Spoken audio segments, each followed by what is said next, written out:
ਕਰਤਾਰੀ ਹੋਰਾਂ ਨੂੰ ਤੋਰ ਕੇ ਭਾਨੋ ਦਾ ਘਰ ਵੜਨ ਨੂੰ ਕਿਹੜਾ ਚਿੱਤ ਕਰੇ। ਭਾਂ ਭਾਂ ਕਰਦਾ ਘਰ ਜਾਣੀ ਖਾਣ ਨੂੰ ਆਉਂਦਾ ਸੀ। ਉਹ ਸੰਤੀ ਵੱਲ ਔੜੀ ਤੁਰ ਗਈ ਕਰਤਾਰੀ।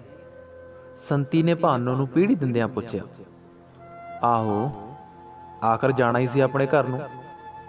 ਉਹ ਆਖਣ ਨੂੰ ਤਾਂ ਕੀ ਆਖਣਾ, ਪਰ ਸ਼ਾਬਾਸ਼ ਏ ਭਾਨੋ ਤੇਰੀ ਜੰਮਣ ਵਾਲੀ ਤੇ। ਐਡੇ ਵੱਡੇ ਕਾਰਜ ਵਿੱਚ ਚੂੰ ਨਹੀਂ ਨਿਕਲਣ ਦਿੱਤੀ ਕਿਸੇ ਪਾਸਿਓਂ, ਨਹੀਂ ਤਾਂ ਇਹਨਾਂ ਅਮਲੀਆਂ ਦੇ ਟੱਬਰ ਤੋਂ ਕੀ ਸਵਾਹ ਲੁੱਟਣੀ ਸੀ। ਕਾਰਜ ਕਰਨ ਵਾਲਾ ਤਾਂ ਬੇਬੇ ਸਭ ਦਾ ਰੱਬ ਹੁੰਦਾ, ਆਪਾਂ ਕੀ ਕਰਨ ਜੋਗੇ ਆਂ। ਮਖਾਂ ਕੁੜੇ ਰੱਬ ਵੀ ਤਾਂ ਬੰਦਿਆਂ ਥਾਣੀਓ ਕਰਦਾ, ਹੋਰ ਉਸ ਦੇ ਕਿਹੜਾ ਹਲ ਚੱਲਦੇ ਨੇ।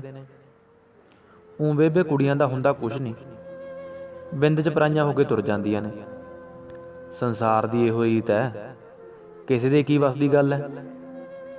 ਵਿਆਹ ਨੂੰ ਤੁਰਨ ਵੇਲੇ ਜਦੋਂ ਮੈਂ ਰੋਣ ਲੱਗ ਪਈ, ਆਖਦੇ ਨੇ ਸਰਬਣ ਵੀ ਰੋ ਪਿਆ ਸੀ। ਉਸ ਦੇ ਘਰ ਦੇ ਹੁਣ ਤਾਂ ਹੀ ਛੇੜਦੇ ਹੁੰਦੇ ਸੀ, ਉਹ ਤੂੰ ਕਾਹ ਤੋਂ ਹਾਰਤੇ ਕਰਤੇ ਯਾਦ ਕਰਦੀ ਹੁੰਨੀ ਆ ਉਸਨੂੰ। ਹੈਂ ਮਰ ਗਿਆ ਨਾਲ ਪ੍ਰੀਤ ਕਹੀ, ਜਿਨ੍ਹਾਂ ਨੇ ਆ ਕੇ ਸਾਰੀ ਨਾ ਲੈਣੀ ਹੋਈ ਕਦੇ। ਊਂ ਤਾਂ ਤੇਰੀ ਗੱਲ ਸਿਆਣੀ ਆ ਬੇਬੇ, ਪਰ ਜਾਣੀ ਚੰਦਰਾ ਭੁੱਲਦਾ ਜਿਆ ਨਹੀਂ। ਐਤਕੀ ਪੰਚਮੀ ਤੇ ਪਟਿਆਲੇ ਚੱਲਾਂਗੇ ਮੇਲੇ ਤੇ। ਉੱਥੇ ਆਖਦੇ ਨੇ ਪੰਜ ਪੰਚਮੀਆਂ ਕੋਈ ਨਾ ਆਵੇ ਨਾ ਤਾਂ ਸੁੱਖ ਪੂਰੀ ਹੋ ਜਾਂਦੀ ਹੈ। ਆਪਾਂ ਨੇ ਕੀ ਸੁੱਖ ਸੁੱਖਣੀ ਹੈ ਬੇਬੇ। ਭਾਨੂ ਨੇ ਦਾਣੇ ਭਨਾਉਣ ਲਈ ਛੱਲੀਆਂ ਭੋਰ ਰਹੀ ਸੰਤੀ ਦੇ ਗੇਲੇ ਵਿੱਚੋਂ ਇੱਕ ਛੱਲੀ ਚੁੱਕ ਕੇ ਦੋ ਟੁੱਕ ਕਰਦਿਆਂ ਕਿਹਾ, ਕਿਉਂ ਕੁੜੇ ਆਪਾਂ ਸੁੱਖ ਕੇ ਆਵਾਂਗੇ ਬਈ ਅਗਲੇ ਵਰੇ ਜਦੋਂ ਅਸੀਂ ਆਈਏ ਇੱਕ ਬੂਜਾ ਤੇਰੀ ਗੋਦੀ ਹੋਵੇ। ਗੱਲ ਸੁਣ ਕੁੜੇ, ਕਿਸੇ ਦਾਈ ਦੂਈ ਨੂੰ ਤਾਂ ਦਿਖਾਉਣਾ ਸੀ। ਕੀ ਲੈਣਾ ਬੇਬੇ ਨਾ ਕਜਿਆਂ ਤੋਂ। ਮਖਾ ਨਹੀਂ ਕੁੜੇ, ਭਾਨੋ ਜੜ ਬੁਨਿਆਦ ਬਿਨਾਂ ਤਾਂ ਤੀਵੀਂ ਜਿਹੋ ਜੀ ਜੱਗ ਤੇ ਆਈ ਜਿਹੋ ਜੀ ਨਾ ਆਈ, ਕੀ ਮੁੱਲ ਹੈ ਉਸਦਾ। ਆਪਣਾ ਜੱਗ ਤੇ ਆਉਣਾ ਤਾਂ ਸਸਤੇ ਭਾਅ ਹੀ ਗਿਆ ਬੇਬੇ। ਕਿਸਮਤ ਹੈ ਆਪੋ ਆਪਣੀ, ਜੋ ਬੀਜਿਆ ਸੋ ਹੀ ਵੱਢਣਾ।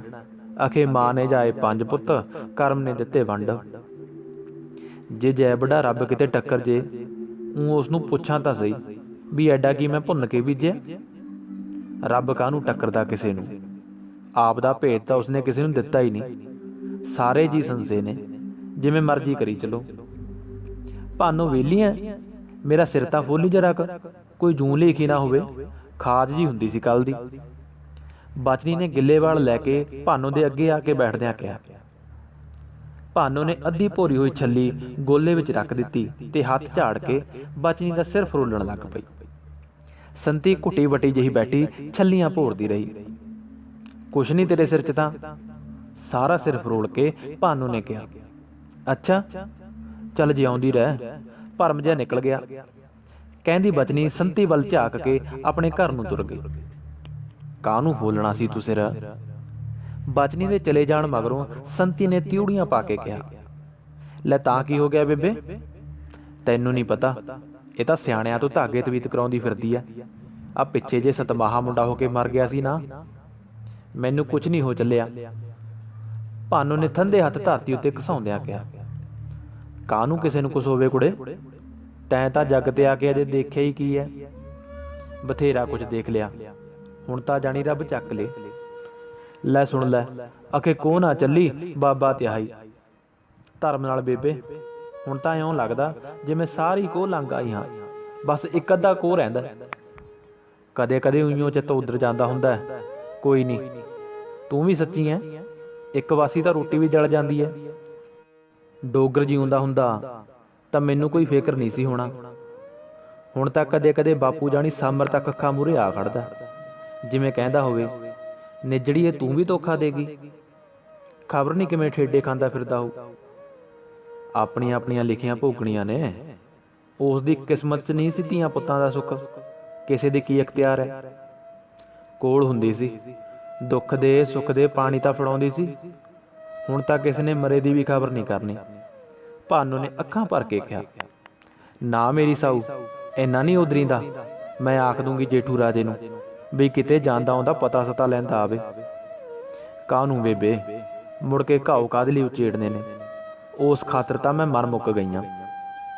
ਭਾਨੋ ਤੂੰ ਵੀ ਮੇਰੇ ਵਾਂਗੂ ਕਿਸੇ ਤੱਤੀ ਥਾਂ ਦੀ ਮਿੱਟੀ ਲਈ ਬੈਠੀ ਐ। ਕਿਸਮਤ ਹੈ ਬੇਬੇ ਆਪੋ ਆਪਣੀ। ਆਹੋ ਇੱਥੇ ਆ ਕੇ ਗੱਲ ਮੁੱਕਦੀ ਹੈ। ਊਂ ਜੇ ਦੇਖਿਆ ਜਾਵੇ, ਬਣਾਉਣ ਵਾਲੇ ਨੇ ਬਣਾਉਣ ਵਿੱਚ ਤੈਨੂੰ ਕੋਈ ਕਸਰ ਤਾਂ ਨਹੀਂ ਰੱਖੀ। ਕੰਮ ਹੀ ਐਡੀ ਵੀ ਕੰਮਾਂ ਨੂੰ ਹੱਥਾਂ ਪੈਰਾਂ ਨੂੰ ਲਾ ਕੇ ਲੈ ਜਾਂਦੀ ਹੈ। ਅਕਲ ਸੋਰ ਦੇਣ ਲੱਗੇ ਨੇ ਕੋਈ ਖੋਤਾ ਨਹੀਂ ਰੱਖੀ, ਬਸ ਚੱਜ ਦੇ ਲੇਖੇ ਲਿਖਣੇ ਭੁੱਲ ਗਿਆ। ਅਨਪੜ੍ਹ ਸੀ ਨਾ, ਜਿਹੋ ਜੇ ਮਰਜ਼ੀ ਲਿਖੀ ਗਿਆ। ਪੜ੍ਹੀ ਹੁੰਦੀ ਤਾਂ ਉਸੇ ਵੇਲੇ ਅੱਖਰ ਉਠਾਲ ਕੇ ਗਲ ਸਾਫਾ ਨਾ ਪਾ ਲੈਂਦੀ ਬਈ ਦੱਸ ਮੈਂ ਕੀ ਤੇਰੀ ਚਰੀ ਮਿੱਦੀ ਐ। ਭਾਨੂੰ ਜੇ ਬੁਰਾ ਨਾ ਮਨਾਏ ਤਾਂ ਇੱਕ ਗੱਲ ਆਖਾਂ, ਮੈਂ ਤਾਂ ਜਦੋਂ ਦੀ ਸੁਣੀਆਂ ਜਾਣੀ ਢਿੱਡ ਰਿੱਝੀ ਜਾਂਦਾ। ਸੋਚਿਆ ਸੀ ਤੇਰੇ ਕੋਲ ਗੱਲ ਨਹੀਂ ਕਰੂੰਗੀ, ਪਰ ਮੇਰੇ ਕੋਲੋਂ ਤਾਂ ਜਾਣੀ ਰਿਹਾ ਨਹੀਂ ਜਾਂਦਾ। ਸੰਤੀ ਨੇ ਗੁੱਲ ਇਕੱਠੇ ਕਰਕੇ ਚੁੱਲ੍ਹੇ ਮੂਹਰੇ ਸੁੱਟਦਿਆਂ ਕਿਹਾ। ਭਾਨੂੰ ਉਤਾਵਲੇ ਮੂੰਹ ਨਾਲ ਉਸ ਵੱਲ ਤੱਕਣ ਲੱਗੀ।